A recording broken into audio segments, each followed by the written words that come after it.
So this skirt from LA Apparel has had its foot on my neck since I got it, and without it I'd probably end up on life support.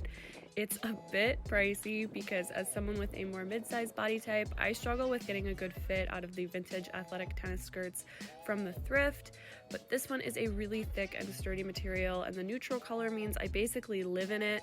It's still a mini skirt, but it actually covers me entirely, and I can safely bend over in public without getting any citations, so it's a winner in my book and well worth the, I believe, $50 that this one skirt comes with the price tag of, which does kill me as a thrifter. But like I said, the quality is impeccable, not sponsored obviously, so I do recommend it if you like tennis skirts.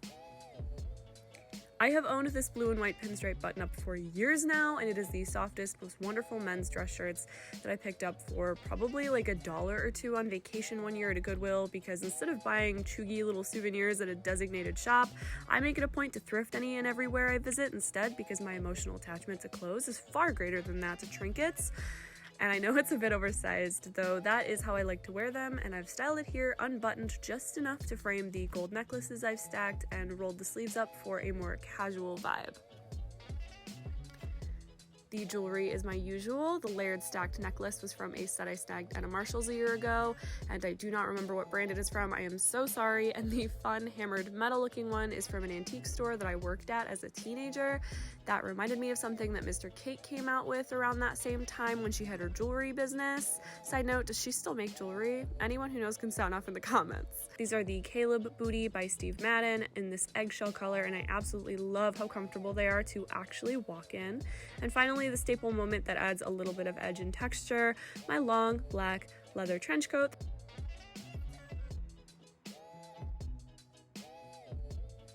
I am so obsessed with this little shacket thing that I scored from the thrift store like years ago and just haven't gotten around to wearing. I have been trolling Pinterest wanting to live out my vaguely French-inspired sexy receptionist vibes, and I think this look captures that aesthetic to a T. It's got houndstooth, it's got a velvet collar, these crazy pearl-centered buttons tied up with little brass and black enamel details. I am drawing attention to the waist so I don't get lost behind those shirts details by including this oversized Santa vibes belt with a crocodile texture and brass hardware, because we love consistency. And to make it look a little more streamlined and not compete with how amazing this top is on its own, I paired it with a plain bodycon black miniskirt. You'll see again later on in this video because it just works for these outfits.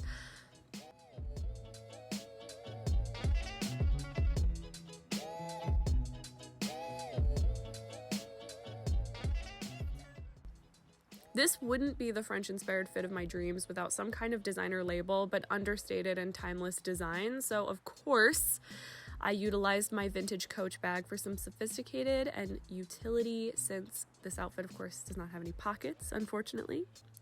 These shoes, I have always been a shoe girl, but recently I've cycled back into buying shoes, both thrifted and new, if the occasion arises, and these were a wonderful Christmas gift, and I will forever wish I had an actual pair of Prada platform Mary Janes, but until the day that YouTube pays me that big money, I will stick with my comfy little Madden Girl ones, and they are truly wonderful and lovely.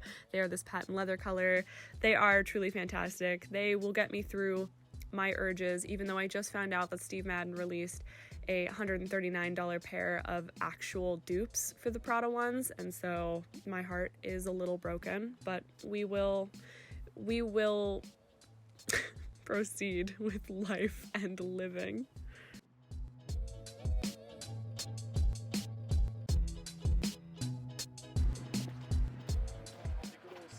I'm really trying to take myself seriously by suggesting what I assume is a really basic outfit, but like the inherently sexist concept of popular trends among women being basic or bad is dumb, and also what I think of as basic someone else may not have thought of to put together. So let me just pretend I'm a revolutionary by saying, pair your fancy vintage old lady blouses with ripped jeans and cute boots, as I have done here, and you too can look like a mediocre fashion influencer. I really like this blouse. It feels very trendy with the Korean inspired fashion we're seeing on the rise here in the States. It's very put together and super cute, and I love that it has this lace cape detailing in contrast to the silky texture of the overall blouse. But it is super classic, and I think I'll probably be buried in this top because it'll just be in my wardrobe till the day I die, hopefully at 80 and in Ryan Gosling's arms. Do I have a light as a feather squad? Anyone? Does anyone get that quote or reference at all? Am I the only one that watches that show? It's on Hulu if you're curious. These are jeans that I technically didn't thrift, but I will literally not shop at an Express unless it's an outlet or a clearance rack, so I got them for a great price when I worked at a mall, and I needed cute jeans, probably for work that day, and I love the modern color, fit, and detailing of the denim in contrast to this extremely vintage and dainty top. The jeans even have this cool darker dye at the ankles, and it's distressed and cut a bit unevenly but with intention, so it's a really nice juxtaposition from the prim and proper style of the top, and it lets the world know that your shirt doesn't define you. The boots are, of course, my cream Kaale Steve Maddens, and the jewelry I kept very simple with these two vintage wrist candies, this amazing gold watch, and the charm bracelet of my dreams with this really organic, almost heart-shaped, but not like the tacky heart-shaped charms. I really liked these, and I go through these phases of jewelry where I'll only wear rings or necklaces or watches and bracelets independent of one another until I decide I don't fucking care anymore, and I'll wear them all at once because who cares about taking one thing off before you leave the house? That fashion rule is garbage.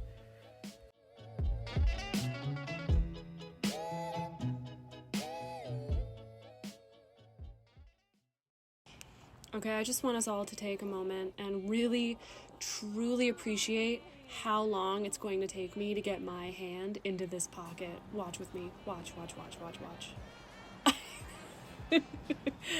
I had to show you guys that. I already added the music in, so I didn't want to cut it out and have to recut my music, but I did just want to include that because I thought it was funny. Okay, let's talk about the outfit now. Another old lady blouse? You don't say, Josie. Of course I say. I will one day show you guys my white blouse collection as well as my denim collection because yes, I have collections.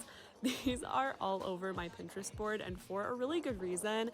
I really want to utilize the key pieces in my wardrobe that I clearly enjoy because I keep buying them, but sometimes too much choice can backfire and give you decision fatigue. So I really like using Pinterest as a way to sort of shop my closet by proxy by seeking out pictures of things I already own and just getting inspiration for new ways to style them. Or even just to remind myself I already have these quintessential pieces in my wardrobe and I actually want to utilize it to its highest potential. So I have this fondness for pearl and brass button detailing. The way this has these little ruched sections along the front of the blouse, the oversized fit, the crisp white fabric, everything about this is really wonderful. I paired it with this awesome pair of High Sierra brand denim, and I love the high-waisted and wide-legged fit.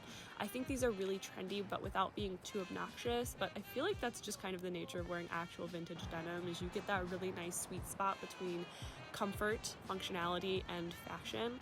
It's got a nice classic mid-wash, a longer hemline that works well with the cream boots that I have abandoned the rest of my shoe collection for, and I'd say I'm sorry for shoe repeating, but I really am not.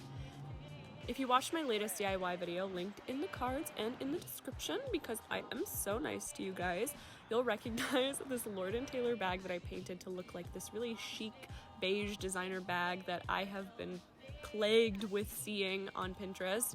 And to add even more of that old money look, I tied one of my vintage Italian silk scarves around the handle, so I look like I've already inherited my parents' riches and now I can visit the retirement home and come for yours. So just be careful. So as previously mentioned, these are the white sort of eggshell cream color booty. These are the Kaale from Steve Madden. They do have a slightly higher heeled version of the shoe that I'm actually not sure what it's called, but it's just a slightly higher heel. It's the same exact shoe. I will link that one down below because I got these off 6pm.com and they're actually sold out from there. These ones that are a little shorter. So if you want these ones, go ahead and look up Steve Madden, the Kaale. That will be this exact boot, but I will link the taller one in the description below from the website I purchased mine on.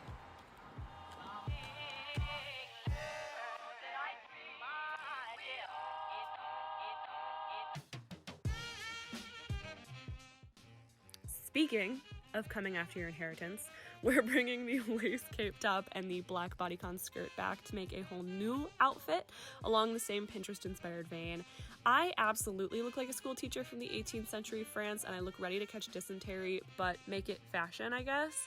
To give this some edge, I paired it with the good old boys, aka my thrifted Shein chunky boots with gold accents, perfect for stomping out the weird men who make shitty comments to me while I'm filming, and also not slipping on the Midwestern ice you can see me battle in many of my videos this time of year.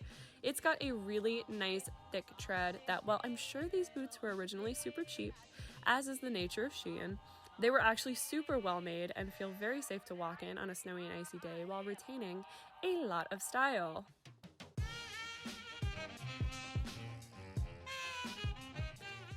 This hat is another H&M beret find, and I couldn't find a brand on this vintage tapestry purse, but it is quite literally my favorite little mini purse now. Look at how dainty and cute it is. Look at it. Take a moment. It's super unique to any other bag in my collection, and I think it gives this black and white outfit some much needed pops of color since it's a little subdued with the bag following that palette, but it's got this added punch of like bright raspberry, periwinkle blue, and this marigold yellow detailing in the pattern that I just really like. I think it's so cute. And while it has those black and white colors in it, and that is like the majority of the fabric, it's just so nice, and it's got this brass detailing, a cute little chain that can go around your wrist or around your arm, and I don't know, I think it's really cute. And while you can't really fit a ton in here, it fits my phone, a couple of cards that I can use when I go out, and that's all I really fundamentally need a bag to fit is like my phone and my cards that I use to pay for things and also drive places. So I would say that if it fits that, it is still a win, even if you have to leave your much needed chapstick at home. I always need chapstick. These lips, always chapped. I'm sure you guys have noticed. This necklace you guys might recognize if you have previously seen any of my styling videos. This is a literal rose gold necklace. It's a little rose charm on a gold chain that I inherited from my grandmother.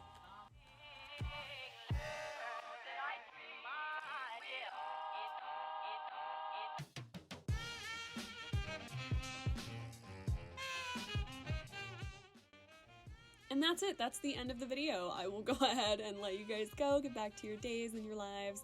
But please stay well until next time, and I will see you guys next week with another video. Bye! What's up, guys? Today we're doing pranks. Whoa, get pranked. Whoa, get pranked. Get pranked, whoa.